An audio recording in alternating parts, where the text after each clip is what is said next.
खुद को कमजोर समझना सबसे बड़ा पाप है। ये बात कही थी स्वामी विवेकानंद जी ने।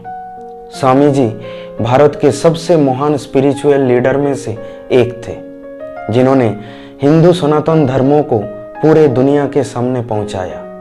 नेताजी सुभाष चंद्र बोस, पंडित जवाहरलाल नेहरू, महात्मा गांधी, रविंद्रनाथ टैगोर, निकोला टेस्ला, आचार्य जगदीश चंद्र बोस जैसे महान शख्स ने इन्हें अपना गुरु मानते थे।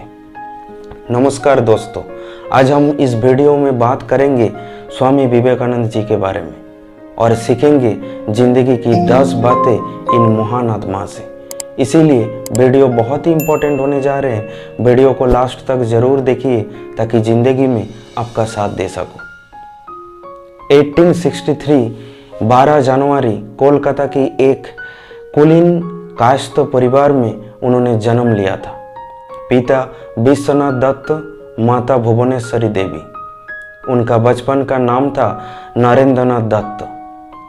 बचपन से ही उन्होंने बहुत साहसी थे और साथ साथ उनका बुद्धि बहुत तेज था। मोटी मोटी किताबों को यूं चुटकी में पढ़ लेता था। उन्होंने चाहता तो एक एवरेज जिंदगी जी सकता था, लेकिन उन्होंने रामकृष्ण परमहंस देव को अपना गुरु मानकर सांसारिक जिंदगी त्याग करके सन्यासी बना। लक्ष्यहीन घूमने के लिए नहीं, सन्यासी बना मानव जाति का सेवा करने के लिए। 1893 अमेरिका की शिकागो विश्व धर्म संसद में उनका दिया हुआ वो भाषण इतना प्रसिद्ध हो गया था कि उसके बाद पूरा दुनिया का नजरिया ही बदल गया था हमारे भारत को देखने की। उन्होंने हम सबको राजयोग, कर्मयोग, भक्ति योग और ज्ञान योग के बारे में जागरूक किया। मात्र 39 साल की उम्र में स्वामी जी इस दुनिया छोड़ के चले गए, लेकिन उनका विचार आज भी करोड़ों युवाओं को प्रेरणा देती है और निश्चित रूप से आगे भी देते रहेंगे। इसीलिए उनका जन्मदिन को हमारे देश में युवा दिवस के रूप में मनाया जाता है। तो चलिए इन महान आत्मा से सीखते हैं जिंदगी की बहुमूल्य 10 बातें। सबसे पहला, दिन में एक बार अपने आप से बात करो, नहीं तो तुम इस दुनिया में एक बुद्धिमान व्यक्ति को मिलने से चूक जाओगे। दिन में एक बार अपने आप से जरूर बातें करो, अपने आप को समझने की कोशिश करो, अपने आप को जानने की कोशिश करो। नहीं तो अफसोस रहेगा कि आप जिंदगी में एक बुद्धिमान व्यक्ति से मिलने से चूक गया। नंबर 2, किसी दिन जब आपके सामने कोई समस्या ना आए तो आप सुनिश्चित हो सकते हैं कि आप गलत रास्ते पर चल रहे हैं। जिंदगी की राहों में अगर आपके सामने कोई भी समस्या ना आए तो आप समझ जाओ कि आप गलत रास्ते पर चल रहे हैं, क्योंकि आप सही रास्ते पर चलोगे तो समस्या आएगा ही आएगा, और तभी तो हम सोच सकते हैं कि हम कुछ अलग करने की कोशिश कर रहे हैं। नंबर 3, दिल और दिमाग के बीच संघर्ष में अपने दिल का पालन करो। जिंदगी में कई बार ऐसा सिचुएशंस आ जाते हैं कि हम समझ नहीं पाते कि हम दिल का सुनो या दिमाग का सुनो। स्वामी जी कहते हैं ऐसे स्थिति में आप अपने दिल का सुने। नंबर 4, उठो जागो और तब तक मत रुको जब तक लक्ष्य की प्राप्ति ना हो जाए। आप अगर जिंदगी में निराश होकर थक कर बैठे हुए हो तो उठो, जागो और कर्म शुरू करो, और तब तक कर्म को करते जाओ जब तक आप अपने लक्ष्य को प्राप्ति ना कर लो। नंबर 5, हर काम को उपहास, विरोध और स्वीकृति, इस 3 अवस्थाओं से गुजरना पड़ता है। हर काम को उपहास, विरोध और स्वीकृति, इन 3 अवस्थाओं से गुजरना ही पड़ता है।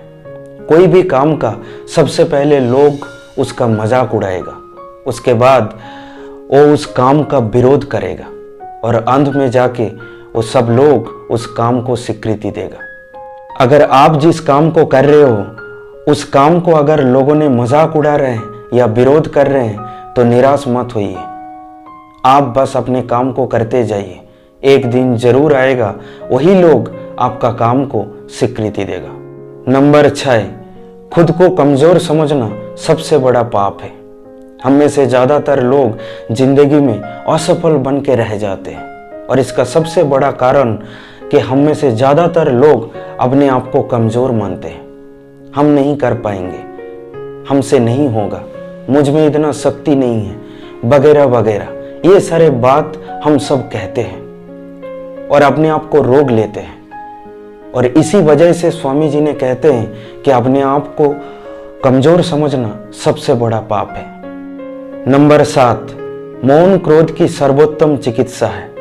हम में से ज़्यादातर लोग दिन में कई बार गुस्सा हो जाते हैं, क्रोधित हो जाते हैं और क्रोधित होके एक के बाद एक गलती करते चले जाते हैं और बाद में अफसोस होता है कि काश मैं अपने आप को पहले ही रोक लेता। और इसी वजह से स्वामी जी कहते हैं कि क्रोध की सर्वश्रेष्ठ चिकित्सा है या क्रोध को रोकने की सबसे अच्छा तरीका है कि अपने आप को साइलेंस रखो, चुप रहो, कुछ मत बोलो। नंबर 8, जब तक आप खुद पर विश्वास नहीं करते तब तक आप ईश्वर पर विश्वास नहीं कर सकते। हम सब ईश्वर की सृष्टि हैं और सबसे पहले इन सृष्टि पर यानी खुद पर विश्वास करना बहुत जरूरी है। खुद पर विश्वास अगर एक बार हो जाएगा तो ईश्वर पर विश्वास अपने आप आ जाएगा। नंबर 9, चिंतन करो, चिंता नहीं, और नए विचार को जन्म दो। जिंदगी में जब भी कोई समस्या या प्रॉब्लम आए तो हमेशा उस प्रॉब्लम से बाहर निकलने के लिए रास्ता ढूंढिए। रास्ता ढूंढने के लिए उसके बारे में चिंतन करें। समस्या को लेकर चिंता मत करें क्योंकि चिंता चिंता का कारण होता है। और इस वजह से अगर नया विचार आ रहे हैं तो नया विचार को आने दें। नंबर 10, हम जो बोते हैं वही काटते हैं और हम स्वयं हमारे भाग्य निर्माता है। जैसा हमारे कर्म होगा वैसे ही हमारा भाग्य होगा, क्योंकि जो हम बोते हैं वही हम काटते हैं। हम अगर आम की पौधे लगाएंगे तो उसमें आम ही आएगा, नींबू थोड़ी आएगा। और इसीलिए स्वामी जी कहते हैं कि जैसा आपकी कर्म है वैसे ही आपकी भाग्य है। देखा जाए तो हम सब अपने अपने भाग्यों का खुद निर्माता है। स्वामी विवेकानंद की ये 10 बहुमूल्य बातों में से आपको कौन सी बातें सबसे अच्छा लगे कमेंट करके जरूर बताइए। और वीडियो अच्छा लगे तो लाइक और अपनों के साथ जरूर शेयर कर लीजिए। और हमारे चैनल में नया है तो अभी चैनल को सब्सक्राइब करके बेल आइकन को प्रेस कर दीजिए ताकि हमारा हर एक वीडियो सबसे पहले आप तक पहुंचे। बहुत जल्द मिलेंगे अगले वीडियो में।